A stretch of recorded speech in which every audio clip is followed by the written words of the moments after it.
ವಿಸ್ತಾರವಾಹಿನಿ ವೀಕ್ಷಕರೆಲ್ಲರೂ ಮಂಜುನಾಥ್ ಭಟ್ ಗುರುಜಿ ಮಾಡೋ ನಮಸ್ಕಾರಗಳು. ಜೂನ್ ಮಾಸ ಭವಿಷ್ಯ ಮಿಥುನ ರಾಶಿ. ಮಿಥುನ ರಾಶಿಯಲ್ಲಿರ್ತಕ್ಕಂಥ ವ್ಯಕ್ತಿಗಳಿಗೆ ವಿಶೇಷವಾಗಿರ್ತಕ್ಕಂಥ ಕೆಲವೊಂದಷ್ಟು ಫಲಗಳನ್ನು ನಾವು ಹೇಳಬೇಕಾಗಿದೆ. ಏಕೆಂದರೆ ಮಿಥುನ ರಾಶಿಯವರಿಗೆ ಎಷ್ಟು ಅನುಕೂಲ ಇದೆಯೋ ಅಷ್ಟು ಅನಾನುಕೂಲ ಇದೆ. ಏಕೆಂದರೆ ಇವರಿಗೆ ಮಾನಸಿಕವಾಗಿ ಅಷ್ಟು ದೃಢತೆ ಕಡಿಮೆ ಅಂತ ಹೇಳಬೇಕು. ಕಡಿಮೆ ಅಂದರೆ ಏನು, ಇವರಿಗೆ ಒಂದು ಮಾಡಬೇಕು ಕೆಲಸ ಅಂದಾಗ ಸ್ಟೇಬಲ್ ಆಗಿರೋಕ್ಕಾಗೋದಿಲ್ಲ. ಅಂದರೆ ಮನಸ್ಸು ಚಂಚಲ ಆಗಿಬಿಡ್ತದೆ. ಚಂಚಲ ಆಗಿ ದುಸ್ವಭಾವ ರಾಶಿ ಆಗಿರೋದ್ರಿಂದ ಏನು ಮಾಡಿದ್ರೆ ಏನಾಗುತ್ತೆ ಅನ್ನುವಂಥ ಚಿಂತನೆಗಳು ಹೆಚ್ಚಾಗುತ್ತೆ, ಯೋಚನೆಗಳು ಜಾಸ್ತಿ ಆಗುತ್ತೆ. ಆದರೂ ಕೂಡ ನೀವು ನಿರ್ಧಾರ ತೆಗೆದುಕೊಳ್ಳುವಾಗ ಬಹಳ ಯೋಚನೆ ಮಾಡ್ತೀರಿ ಕರೆಕ್ಟು, ಆದರೆ ಮಾಡಿದ ಮೇಲೆ ಮತ್ತೆ ಬದಲಾವಣೆಯನ್ನು ಮಾಡಬಾರ್ದು. ಆದರೆ ನೀವು ಎಷ್ಟೋ ಕೆಲಸಗಳಲ್ಲಿ ನಿರ್ಧಾರವನ್ನು ಬದಲಾವಣೆ ಮಾಡಿದ್ದೀರಿ, ಅದರಿಂದ ಸ್ವಲ್ಪ ನಷ್ಟ ಆಗಿದೆ ಅಂತ ನಮಗೆ ಅನಿಸುತ್ತೆ ಈ ರಾಶಿಯ ಒಂದು ಫಲವನ್ನು ನಾವು ಚಿಂತನೆ ಮಾಡುವಾಗ. ಮತ್ತು ನಿಮಗೆ ಹಠ ಜಾಸ್ತಿ, ಕೋಪ ಜಾಸ್ತಿ. ಕೆಲವು ಸಲ ನಿಮ್ಮ ನಿರ್ದಿಷ್ಟತೆಯನ್ನು ಮೀರಿ ನೀವು ಕೆಲವೊಂದಷ್ಟು ಕೆಲಸ ಮಾಡಿದ ನಷ್ಟಗಳು ಆಗ್ತದೆ. ಹೀಗೆ ನಿಮ್ಮ ಇತಿಮಿತಿಯಲ್ಲಿ ನೀವು ಮಾಡಿದ್ರೆ ನಿಮಗೇನೋ ತೊಂದರೆ ಆಗೋದಿಲ್ಲ. ಮತ್ತು ಗುರುವಿನ ಪೂರ್ಣ ಅನುಗ್ರಹವೂ ಕೂಡ ನಿಮಗೆ ಈ ಸಮಯದಲ್ಲಿ ಇಲ್ಲ. ಹಾಗಾಗಿ ಗುರುವಿನ ಅನುಗ್ರಹ ಇಲ್ಲ ಅಂತಂದರೆ ಸ್ವಲ್ಪ ನಿಮಗೆ ಪಾಸಿಟಿವ್ ಆಗಿರ್ತಕ್ಕಂಥ ಸಂದರ್ಭ ನಿಮಗಿಲ್ಲ ಅಂತ ನಾವು ನಿಮಗೆ ಹೇಳಬೇಕು. ಆದರೆ ನಿಮಗೆ ಸೈಟ್ ತಗೊಳ್ಳೋ ಯೋಗ, ಮನೆ ತಗೊಳ್ಳೋ ಯೋಗ, ಫ್ಲಾಟ್ ತಗೊಳ್ಳೋ ಯೋಗ, ಕೃಷಿ ಜಮೀನು ತೆಗೆದುಕೊಳ್ಳೋ ಯೋಗ ಈ ಒಂದು ತಿಂಗಳಲ್ಲಿ ನಿಮಗೆ ಇದೆ ಅಂತ ಹೇಳ್ತೀನಿ. ಪ್ರಯತ್ನ ಪಟ್ಟರೆ ಈ ತಿಂಗಳಲ್ಲಿ ಆಗುವ ಯೋಗಗಳೆಲ್ಲ ಇದೆ. ಆದರೆ 10ರಲ್ಲಿ ರಾಹು ಇದ್ದಾನೆ. 10ರಲ್ಲಿ ರಾಹು ಇರೋದ್ರಿಂದ ನಿಮಗೆ ಅನಿರೀಕ್ಷಿತವಾಗಿರತಕ್ಕಂಥ ದುಡ್ಡು ಬರತಕ್ಕಂಥದ್ದು ಇದೆ ಅಂತ ಹೇಳಬೇಕು. ಮತ್ತು ಪಿತ್ರಾಯತ ಆಸ್ತಿ ವಿಚಾರ ಬಂದಾಗ 9ರಲ್ಲಿ ಶನಿ ಇದ್ದಾನೆ.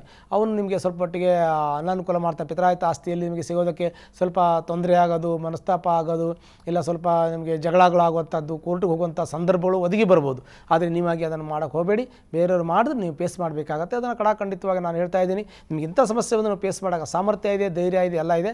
ಆದರೆ ನೀವು ಅದನ್ನು ಫೇಸ್ ಮಾಡೋ ಅಗತ್ಯ ಬಿದ್ದಾಗ ಫೇಸ್ ಮಾಡಿ. ನಿಮಗೆ ಯಾರಿಗೂ ಕೇಸ್ಗಾಗಲಿ ಇಳಿಯೋಕ್ಕೆ ಹೋಗಬಾರ್ದು. ಆದರೆ ನಿಮ್ಗೆ ನಿಮ್ಗೆ ಏನು ಸಿಗಬೇಕು ಅದು ಸಿಗುತ್ತೆ, ಯಾವುದೇ ರೀತಿ ತೊಂದರೆ ಆಗೋದಿಲ್ಲ. ಆದರೆ ಸ್ವಲ್ಪ ಮಟ್ಟಿಗೆ ಘರ್ಷಣೆ ಆಗುವ ಸಾಧ್ಯತೆಗಳು ಕೂಡ ಕಂಡು ಬರುತ್ತೆ. ಇನ್ನು ಹೆಚ್ಚಿನದಾಗಿ ಚಿಂತನೆ ಮಾಡುವಾಗ ನಮ್ಮ ಒಂದು ಕುಟುಂಬ ಅಂತ ನಾವು ಹೇಳ್ತೀವಿ. ಕುಟುಂಬದಲ್ಲಿ ಯಾರಿರ್ತಾರೆ, ಹೆಂಡತಿ, ಮಕ್ಕಳು, ತಂದೆ, ತಾಯಿ, ಅತ್ತೆ, ಮಾವ, ಚಿಕ್ಕಪ್ಪ, ದೊಡ್ಡಪ್ಪ, ಹೀಗೆ ನಮ್ಮ ಕುಟುಂಬ ರಕ್ತ ಸಂಬಂಧ ಅಂತ ನಮ್ಮಲ್ಲಿ ಏನಿರ್ತದೆ ಅವರೆಲ್ಲರೂ ಕೂಡ ನಮಗೆ ಪ್ರತಿದಿನ ನಮಗೆ ಸುತ್ತಮುತ್ತಲಿರತಕ್ಕಂಥ ವ್ಯಕ್ತಿಗಳು. ಮತ್ತು ಸುತ್ತಮುತ್ತಲು ನಮಗೆ ಕಷ್ಟ ಸುಖಕ್ಕೆ ಬರುವಂಥವರು ನಮ್ಮ ಎನ್ನುವಂಥದ್ದು ನಮ್ಮ ಚಿಂತನೆ. ಹಿಂದಿನ ಕಾಲದಲ್ಲಿ ಒಂದು ವಿಚಾರವನ್ನು ಮಾಡಿದ್ರು, ಸಂಬಂಧ ಅಂತ ಮಾಡಿದ್ದೀರ. ಸಂಬಂಧ ಅಂದರೆ ಏನು, ಒಂದನ್ನು ಇನ್ನೊಂದು ಕಾಪಾಡೋದಕ್ಕೆ ಬೇಕಾಗಿದೆ ಸಂಬಂಧ. ಹಾಗಾಗಿ ಸಂಬಂಧದಲ್ಲಿ ಅಂತ ಹೇಳ್ತೀವಿ. ಹಾಗೆ ಸಂಬಂಧ ಅನ್ನುವಂಥದ್ದು ನಮ್ಮ ಕಷ್ಟಕ್ಕೆ ಆಗ್ತಕ್ಕಂಥದ್ದು, ಅವ್ರ ಕಷ್ಟ ನಾವಾಗಬೇಕು. ಹೀಗೆ ಒಬ್ಬರ ಕಷ್ಟ, ನಷ್ಟ, ದುಃಖ ಪ್ರತಿಯೊಂದರಲ್ಲೂ ಕೂಡ ನಾವು ಸಹಭಾಗಿಯಾಗಿ ಇರೋದು, ಅದಕ್ಕೆ ನಾವು ಸಂಬಂಧ ಅಂತ ನಾವು ಹೇಳ್ತೀವಿ. ಸಂಬಂಧಿಕರು ಅಂತ ನಾವು ಹೇಳ್ತೀವಿ. ಅವರು ಸಂಬಂಧ ಇರೋರು ಬರ್ತಾರೆ, ಬಂದು ಕೇಳಬೇಕು, ನೋಡಬೇಕು, ಕಷ್ಟ ವಿಚಾರಿಸಬೇಕು, ಕೈಲಾದ ಸಹಕಾರವನ್ನು ಕೊಡಬೇಕು, ನಾವು ಕೊಡಬೇಕು, ನಮಗೂ ಕೊಡಬೇಕು. ಹೀಗೆ ಒಂದಕ್ಕೊಂದು ಅನುಕೂಲಕರವಾಗಿದ್ದಾಗ ಅದಕ್ಕೆ ಸಂಬಂಧ ಅಂತ ಹೇಳ್ತೀವಿ. ಈ ಸಂಬಂಧದಲ್ಲಿ ಸ್ವಲ್ಪ ಸಮಾಧಾನ ಇದೆ. ಸಂಬಂಧದಲ್ಲಿ ಸ್ವಲ್ಪ ಕಿರಿಕಿರಿ ಆಗೋದು, ಮನಸ್ತಾಪ ಆಗೋದು, ಸ್ವಲ್ಪ ಮಾತಾಡಿ ಗೊಂದಲ ಆಗತಕ್ಕಂಥದ್ದು ಇದೆ. ಆದರೆ ತಂದೆಯ ಆರೋಗ್ಯ, ತಾಯಿ ಆರೋಗ್ಯದಲ್ಲಿ ಸ್ವಲ್ಪ ವ್ಯತ್ಯಾಸ ಆಗುತ್ತೆ, ಸ್ವಲ್ಪ ನೋಡ್ಕೋಬೇಕು. ಆದರೆ ಸ್ವಲ್ಪ ತಲೆನೋವು ಬರೋದು, ಕಿವಿ ನೋವು ಬರೋದು, ENT ಪ್ರಾಬ್ಲಮ್ಗಳು ನಿಮಗೆ ಬರೋ ಸಾಧ್ಯತೆ ಇದೆ. ಭಾಳ ಜಾಗ್ರತೆ ವಹಿಸಬೇಕು ಅಂತ ನಾನು ನಿಮಗೆ ಹೇಳ್ತೀನಿ. ಮತ್ತು 9ರಲ್ಲಿ ಶನಿ ಇರೋದ್ರಿಂದ ಪಿತೃಸ್ಥಾನ ಅದು ಇರೋದ್ರಿಂದ ತಂದೆಯನ್ನು ಚೆನ್ನಾಗಿ ನೋಡಬೇಕು, ತಂದೆಯ ಆರೋಗ್ಯವನ್ನು ವಿಚಾರಿಸಬೇಕು. ತಂದೆಯ ಆಶೀರ್ವಾದ, ತಾಯಿ ಆಶೀರ್ವಾದ ಪಡೆಯೋದ್ರಿಂದ ನಿಮಗೆ ಸ್ವಲ್ಪ ಮಟ್ಟಿಗೆ ಅನುಕೂಲ ಆಗುತ್ತೆ. ಗುರುವಿನ ಅನುಗ್ರಹ ಇಲ್ಲದೇ ಇದ್ದರೂ ಕೂಡ ಗುರುವಿನ ಅನುಗ್ರಹ ನಿಮಗೆ ಕೂಡಿ ಬರ್ತದೆ.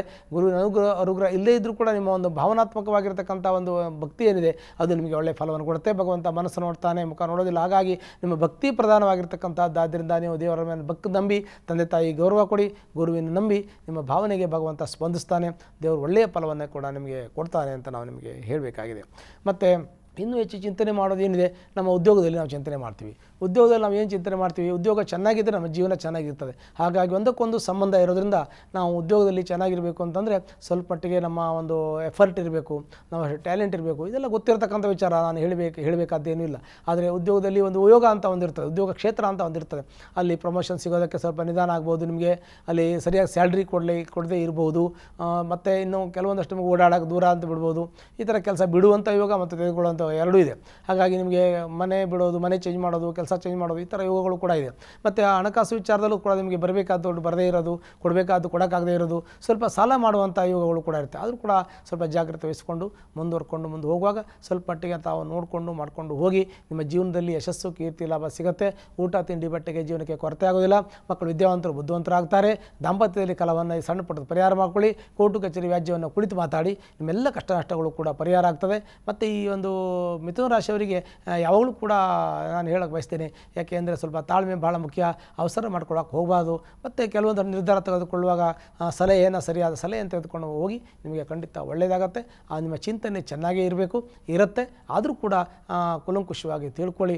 ಒಂದು ವೇಳೆ ಮಿಥುನ ರಾಶಿಯಲ್ಲಿ ಜನಿಸ್ತಕ್ಕಂಥ ವ್ಯಕ್ತಿಗಳಾದರೂ ಕಷ್ಟದಲ್ಲಿ ಕಾರ್ಪಣ್ಯದಲ್ಲಿದ್ದರೆ ಹತ್ತಿರದಲ್ಲಿರ್ತಕ್ಕಂಥ ವೆಂಕಟೇಶ್ವರ ಸ್ವಾಮಿ ದೇವಸ್ಥಾನಕ್ಕೆ ಶನಿವಾರ ದಿನ ಹೋಗಿ ಅಲ್ಲಿ ಅರ್ಚನೆಯನ್ನು ಮಾಡಿಸಿ ನಿಮ್ಮ ಕಷ್ಟಗಳೆಲ್ಲವೂ ಪರಿಹಾರ ಆಗುತ್ತೆ. ಶುಭವಾಗಲಿ. ಅನುಕ್ಷಣದ ಸುದ್ದಿಗಳಿಗಾಗಿ ವಿಸ್ತಾರ ನ್ಯೂಸ್ ಯೂಟ್ಯೂಬ್ ಚಾನೆಲ್ ಸಬ್ಸ್ಕ್ರೈಬ್ ಮಾಡಿ. ಹೊಸ ಸುದ್ದಿಗಳ ನೋಟಿಫಿಕೇಶನ್ಗಾಗಿ ಬೆಲ್ ಐಕಾನ್ ಕ್ಲಿಕ್ ಮಾಡಿ. ಲೇಟೆಸ್ಟ್ ಅಪ್ಡೇಟ್ಸ್ಗಾಗಿ www.vistaranews.com ವೆಬ್ಸೈಟ್ಗೆ ವಿಸಿಟ್ ಮಾಡಿ. ಅಂಗೈಯಲ್ಲೇ ಜಗತ್ತಿನ ಸುದ್ದಿ ತಿಳಿಯಲು ವಿಸ್ತಾರ ನ್ಯೂಸ್ ಕನ್ನಡ ಆಪ್ ಡೌನ್ಲೋಡ್ ಮಾಡಿ.